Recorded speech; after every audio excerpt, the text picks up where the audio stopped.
Micro finance ಕಂಪನಿಗಳ ಆರ್ಭಟಕ್ಕೆ ಕಡಿವಾಣ ಹಾಕಲು ರಾಜ್ಯ ಸರ್ಕಾರ ಮುಂದಾಗಿದೆ.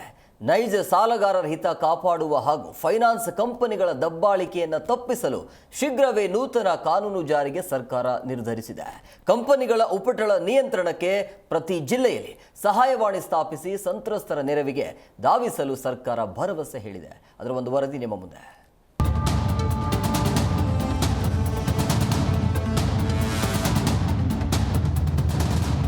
ಮೈಕ್ರೋ ಫೈನಾನ್ಸ್ ಕಿರುಕುಳಕ್ಕೆ ಬ್ರೇಕ್ ಹಾಕಲು ನಿರ್ಧಾರ. ಬ್ಯಾಂಕ್, ಫೈನಾನ್ಸ್ ಕಂಪನಿಗಳ ಜೊತೆ ಸಿಎಂ ಮೀಟಿಂಗ್. ಸಾಲ ಕಿರುಕುಳ ತಪ್ಪಿಸಲು ಸುಗ್ರೀವಾಜ್ಞೆ, ಸಹಾಯವಾಣಿ. ಮೈಕ್ರೋ ಫೈನಾನ್ಸ್ ಸಂಸ್ಥೆಗಳ ಕಿರುಕುಳಕ್ಕೆ ಬ್ರೇಕ್ ಹಾಕುವುದಕ್ಕೆ ಸರ್ಕಾರ ನಿರ್ಧರಿಸಿದೆ. ಕಳೆದೊಂದು ವಾರದಿಂದ ಮೈಕ್ರೋ ಫೈನಾನ್ಸ್ ಕಿರುಕುಳದಿಂದಾಗಿ ಆತ್ಮಹತ್ಯೆ, ಮನೆ ತೊರೆಯುವುದು, ಕಿರುಕುಳ ಹಿನ್ನೆಲೆಯಲ್ಲಿಂದು ಸಿಎಂ ಗೃಹ ಕಚೇರಿ ಕೃಷ್ಣಾದಲ್ಲಿ ಸಭೆ ನಡೆಸಿದರು. CM Siddaramaiah, DCM DK Shivakumar, ಕಾನೂನು ಸಚಿವ ಎಚ್.ಕೆ. ಪಾಟೀಲ್, ಗೃಹ ಸಚಿವ ಡಾಕ್ಟರ್ ಜಿ. ಪರಮೇಶ್ವರ್, ಕಂದಾಯ ಸಚಿವ ಕೃಷ್ಣ ಬೈರೇಗೌಡ, ಹಿರಿಯ ಪೊಲೀಸ್ ಅಧಿಕಾರಿಗಳು, bank, RBI, micro finance agency ಜೊತೆ ಸಭೆ ನಡೆಸಿದರು. ಕಾನೂನು ಏನು ಹೇಳ್ತದೆ ಅದಕ್ಕಿಂತ ಹೆಚ್ಚಾಗಿ ಬಡ್ಡಿಯನ್ನು ವಸೂಲು ಮಾಡಬಾರ್ದು. ಆಮೇಲೆ 5 ಗಂಟೆ ನಂತರ ವಸೂಲಿಗೆ ಹೋಗಬಾರ್ದು.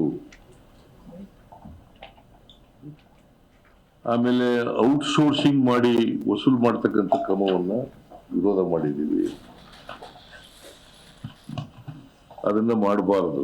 ಔಟ್ಸೋರ್ಸಿಂಗ್ ಏನ್ ಮಾಡ್ತಾರೆ, ಈಗ ಔಟ್ಸೋರ್ಸಿಂಗ್ ಕೊಟ್ಬಿಡೋದು ವಸೂಲಿಗೆ, ಗೂಂಡಾಗಳನ್ನು ಬಳಕೆ ಮಾಡೋದು, ರೌಡಿಗಳನ್ನು ಬಳಕೆ ಮಾಡೋದು,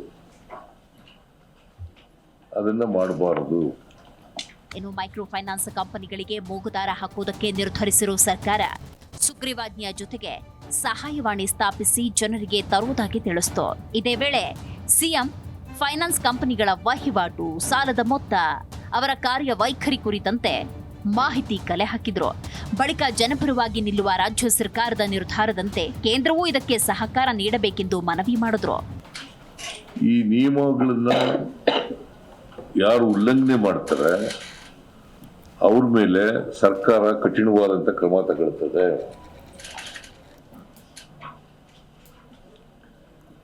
ಜೊತೆಗೆ ಇವತ್ತು ಮೈಕ್ರೋ ಫೈನಾನ್ಸಿಂಗ್ ಇನ್ಸ್ಟಿಟ್ಯೂಷನ್ಗಳಿರ್ಬೋದು, ಮನಿ ಲೆಂಡರ್ಸ್ ಆಗ್ತಿರ್ಬೋದು, ಪಾನ್ ಬ್ರೋಕರ್ಸ್ ಆಗ್ತಿರ್ಬೋದು, ಅಥವಾ ಎಕ್ಸಾರ್ಬಿಟೆಂಟ್ ಇಂಟ್ರೆಸ್ಟ್ ವಸೂಲು ಮಾಡ್ತಕ್ಕಂಥ ಕಾನೂನು ಇರ್ಬೋದು. ಈ ಕಾನೂನುಗಳನ್ನ ಉಲ್ಲಂಘನೆ ಮಾಡಿದ್ರೆ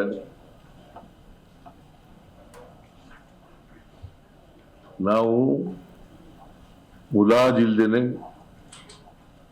ಅವ್ರ ಮೇಲೆ ಕ್ರಮ ತಗೊಳ್ತೀವಿ. ಅಂತಿಮವಾಗಿ ಜನಹಿತ ಕಾಪಾಡುವುದು ನಮ್ಮ ಸರ್ಕಾರದ ಗುರಿ. ಹಾಗೆಯೇ ಫೈನಾನ್ಸ್ ಕಂಪನಿಗಳ ವಹಿವಾಟಿಗೆ ಧಕ್ಕೆಯಾಗದಂತೆ ಕಾನೂನು ಕ್ರಮ ರೂಪಿಸಿ ಶೀಘ್ರದಲ್ಲೇ ಅದನ್ನ ಜಾರಿ ಮಾಡುವುದಾಗಿ ಹೇಳಿದ್ರು.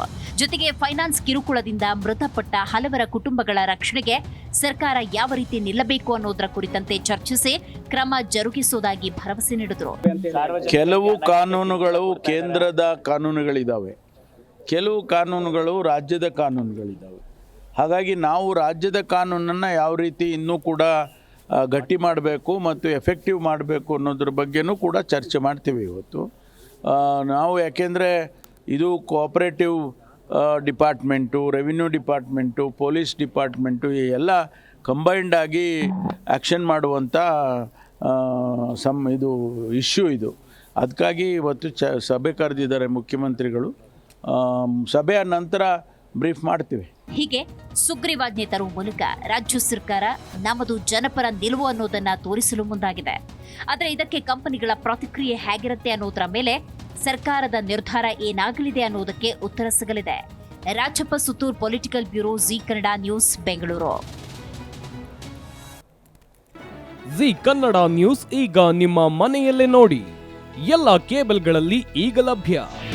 ನಿಮ್ಮ ನೆಚ್ಚಿನ ಜಿ ಕನ್ನಡ ನ್ಯೂಸ್ ಈಗ ಸನ್ ಡೈರೆಕ್ಟ್ ನಲ್ಲಿ number 292, Tata Play number 1664, Jio TV number 1334, NXT digital number 30, in cable number 30, city networks 51, U digital number 162, GTPL number 17, Rockline telecommunications number 42, Shri Basaveshwara cable number 168, rural cable network 60, Vinayaka digital 57, Abhishek cable 821, city channel 53, Siddeshwara cable network 57, ವಿ4 digital infotech 628, Surya digital networks 53, Gajanan digital number 836, Malnad infotech private limited number